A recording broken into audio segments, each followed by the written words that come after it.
বন্ধুরা, এই তীব্র গরমে কি তোমাদের বাগানের অবস্থা খারাপ হতে শুরু করেছে? আমরা প্রত্যেকে চাই আমাদের বাগান বছরের প্রত্যেকটা মাসে প্রত্যেকটা সময় এইভাবে সবুজ সতেজ থাকবে। সেই বাগানে যত গাছপালা রয়েছে সেই গাছপালা যখন পাতাগুলো বেরোবে তারা যেন এরকম সবুজ এবং সতেজ থাকে। কিন্তু এই তীব্র গরমে যখন রোদের উত্তাপ বাড়তে শুরু করেছে, আমরা কিন্তু বাগানে আসলে দেখতে পাচ্ছি হঠাৎ করে কিন্তু গাছের পাতাগুলো এইভাবে হলুদ হতে শুরু করে দিয়েছে।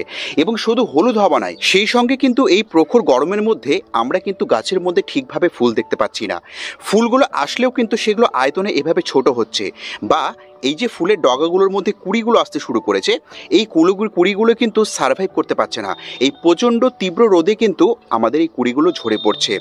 এই সময় দাঁড়িয়ে আমাদের কিন্তু গাছেদের মধ্যে রাসায়নিক খাবারকে প্রদান করা কিন্তু অ্যাভয়েড করতে হবে। তোমরা যদি চাও এই তীব্র গরমের মধ্যেও তোমাদের প্রত্যেকটা গাছ এইভাবে ভালোভাবে ফুল প্রদান করবে, সেই সঙ্গে আমাদের প্রত্যেকটা গাছের মধ্যে আমরা এইভাবে ভালোভাবে কুড়ি আনতে সক্ষম হব, তাহলে কিন্তু এখন থেকে দাঁড়িয়ে আমাদের গাছেদের মধ্যে কিন্তু রাসায়নিক খাবারকে প্রদান করা থেকে আমাদেরকে বিরত থাকতে হবে। আজকের এই ভিডিওতে আমি তোমাদেরকে এমন একটি জৈব মিক্স খাবার বানিয়ে দেখাবো বা প্রয়োগ করে দেখাবো, যেই খাবারের প্রয়োগে কিন্তু এই প্রবলেমগুলো থেকে তোমরা গাছকে বাঁচাতে পারবে। তেমনই কিন্তু তীব্র গরম থাকলেও তোমাদের বাগানের গাছগুলোর মধ্যে কিন্তু সবুজ সতেজ ভাব থাকবে, কুড়ি কিন্তু ড্রপ হবে না, এবং সর্বোপরি কিন্তু গাছের গ্রোথ কখনোই কিন্তু আটকে থাকবে না। তো বন্ধুরা, কি এই মিক্স খাবার? এই মিক্স খাবারকে কিভাবে তৈরি করবে, এই মিক্স খাবার তৈরি করতে আমাদের কোন কোন উপাদানের প্রয়োজন আছে, সেগুলো সমস্ত তথ্যের ফুল ইনফরমেশন তোমাদেরকে পেতে হতে গেলে আজকের ভিডিওটা কিন্তু একদম শেষ পর্যন্ত মনোযোগ সহকারে দেখতে হবে, কোনো স্কিপ করা চলবে না। এবং যে সকল নতুন দর্শক বন্ধুরা আজ পিকাস গার্ডেনিংয়ে প্রথমবার এসেছো, তারা অবশ্যই চ্যানেলটিকে সাবস্ক্রাইব করবে এবং পাশে দেওয়া বেল আইকনটি অলে প্রেস করে নেবে।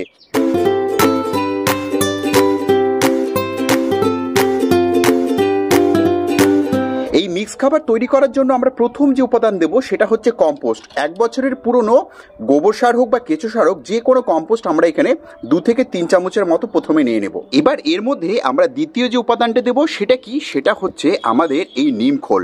আমরা এখানে 1 থেকে 2 চামচের মতো ফ্রেশ নিম খোলকে এখানে কিন্তু নিয়ে নেব। এবার এর মধ্যে আমরা তৃতীয় যে উপাদানটা দেব সেটা হচ্ছে হিউমিক অ্যাসিড। এই হিউমিক অ্যাসিড কিন্তু এই প্রচণ্ড তাপদাহের হাত থেকে গাছকে কিন্তু সার্ভাইভ করাতে সাহায্য করবে। তাই আমরা কিন্তু এই যে মিক্স খাবারটা তৈরি করছি, এই মিক্স খাবারের সঙ্গে কিন্তু এখানে 1 চা চামচের মতো কিন্তু আমরা হিউমিক অ্যাসিডকে নিয়ে নেব। এবার এর মধ্যে আমরা চতুর্থ যে উপাদানটা নেব সেটা কি? সেটা হচ্ছে ম্যাগনেসিয়াম সালফেট বা এপসম সল্ট। কারণ এই এপসম সল্ট কিন্তু তীব্র দাবদাহের মধ্যে যে সমস্ত গাছের পাতা হলুদ হতে শুরু করেছে, কুড়িগুলো হলুদ হতে শুরু করেছে, সেটা থেকে কিন্তু গাছকে রক্ষা করবে। তাই আমরা এখানে 1 চামচের মতো এর মধ্যে এপসম সল্ট বা ম্যাগনেসিয়াম সালফেটকে নিয়ে নেব। এবার এই মিক্স খাবারটাকে সম্পূর্ণ করার জন্য সর্বশেষ যে উপাদানটা আমরা প্রয়োগ করব সেটা দেখতে পাচ্ছ, এটা হচ্ছে একটি ক্যালসিয়ামের ট্যাবলেট। তোমাদের বাড়িতে এক্সপায়ার্ড যে কোনো ক্যালসিয়াম, আয়রন, এই সমস্ত ভিটামিনসের ট্যাবলেট যদি এক্সপায়ার হয়ে থাকে, সেই সমস্ত ট্যাবলেটগুলোকে তোমরা কিন্তু এই মিক্স খাবার তৈরি করার জন্য ব্যবহার করতে পারো।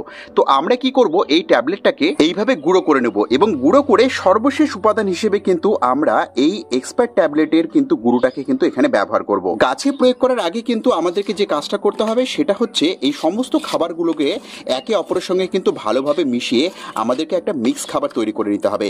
তো এই কাজটা আমরা এখন কিন্তু করে নেব। বন্ধুরা, দেখতে পাচ্ছ আমাদের কিন্তু এই মিক্স খাবারটা কিন্তু সম্পূর্ণ পরিমাণে রেডি।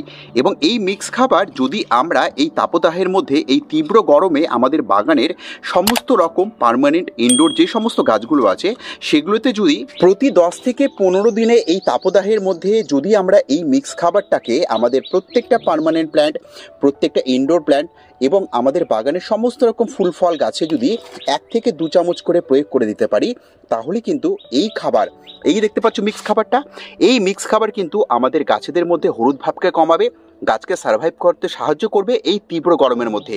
কারণ এখানে যে উপাদানগুলো আমরা মিক্স করলাম সেগুলো কিন্তু সম্পূর্ণ জৈব। এবং সকলকে মাথায় রাখতে হবে, এই তীব্র গরমের হাত থেকে যদি গাছগুলোকে বাঁচাতে হয়, তাহলে কিন্তু আমাদেরকে রাসায়নিক খাবারকে এই সময় বন্ধ করতে হবে। এবং এই যে জৈব খাবারগুলো আমরা প্রয়োগ করি, এই জৈব খাবার প্রয়োগ করার আমাদের প্রবণতাটাকে কিন্তু নিজেদের মধ্যে ধীরে ধীরে আনতে হবে, এবং এই জৈব খাবারগুলোকে তৈরি করে কিন্তু গাছে প্রয়োগ করে যেতে হবে। তীব্র গরমে বাগানে গাছকে বাঁচাতে হতে গেলে রাসায়নিক খাবারকে এই সময় প্রয়োগ করা বন্ধ করো, জৈব উপাদানগুলোকে আইডেন্টিফাই করো, সেগুলো থেকে জৈব খাবার তৈরি করো, সিঙ্গেলভাবে প্রয়োগ করতে পারো, মিক্স খাবার তৈরি করে প্রয়োগ করতে পারো। এই জৈব খাবারগুলো প্রয়োগ করার মাধ্যমে কিন্তু আমরা গাছগুলোকে সার্ভাইভ করাতে পারবো এই তীব্র দাবদাহের হাত থেকে। তো বন্ধুরা, এটি ছিল আজকের ভিডিও। আশা করছি ভিডিওটা তোমাদের খুব ভালো লেগেছে এবং এতক্ষণ ধরে ধৈর্য দিয়ে ভিডিওটাকে দেখার জন্য তোমাদেরকে অশেষ ধন্যবাদ। এভাবেই আমাদের ভিডিওগুলো দেখতে থাকো, এভাবেই পিকাস গার্ডেনিংকে নিজেদের ভালোবাসা দিতে থাকো। দেখা হবে পরবর্তী ভিডিওতে এরকম আরও নানান ইনফরমেশন নিয়ে, এরকম আরও নানান গুরুত্বপূর্ণ টিপস এবং ট্রিক্স নিয়ে। কিন্তু ততক্ষণের জন্য আমার প্রত্যেকটা দর্শক বন্ধুকে আমি এখানেই জানাচ্ছি আজকের মতো নমস্কার।